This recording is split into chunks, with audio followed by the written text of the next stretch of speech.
रामायण कथा को लेकर क्या बोल गए अरविंद केजरीवाल? क्यों ट्रोल कर रही है भाजपा? उन्हें चुनावी हिंदू कहकर तंज क्यों कसा जा रहा है? आम आदमी पार्टी के मुखिया और दिल्ली के पूर्व सीएम अरविंद केजरीवाल ने सोमवार को एक चुनावी सभा में रामायण के एक प्रसंग का जिक्र किया, जिसको लेकर अब वह ट्रोल हो रहे हैं। तो एक दिन रामचंद्र जी खाने का इंतजाम करने जंगल में गए। माता सीता को अपनी झोपड़ी में छोड़ गए और लक्ष्मण को बोले कि तू सीता मैया की रक्षा करेगा।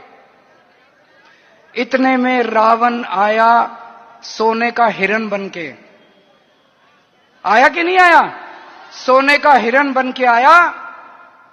सीता मैया लक्ष्मण को बोली मेरे को यह हिरण चाहिए। लक्ष्मण बोला ना मैया, भगवान राम कह के गए हैं कि मेरे को आपकी रक्षा करनी है। उसने बोली नहीं, मैं तेरे को आदेश देती हूं, जाओ और हिरण को पकड़ के लाओ। लक्ष्मण के पास चारा नहीं था। लक्ष्मण चला गया और वो रावण अपना वेश चेंज करके और सीता मैया का हरण करके ले गया।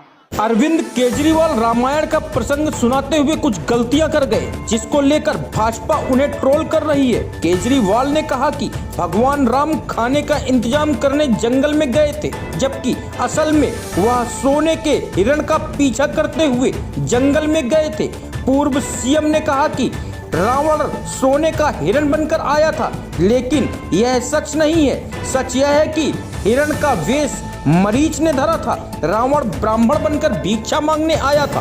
भाजपा के पूर्व सांसद और नई दिल्ली सीट से अरविंद केजरीवाल को चुनौती दे रहे प्रवेश वर्मा ने एक्स पर कहा, चुनावी हिंदू अरविंद केजरीवाल के अनुसार श्री राम जी जब वन में खाना ढूंढने गए थे तो रावण सोने का हिरण बनकर आया था, लेकिन मैं चुनावी हिंदू को बता दूं कि रामायण में तो राक्षस मरीच रावण के साथ आया था और उसने सोने के हिरण का रूप लिया था।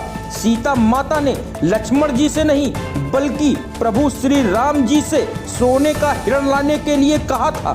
यह है चुनावी हिंदू का फर्जी ज्ञान।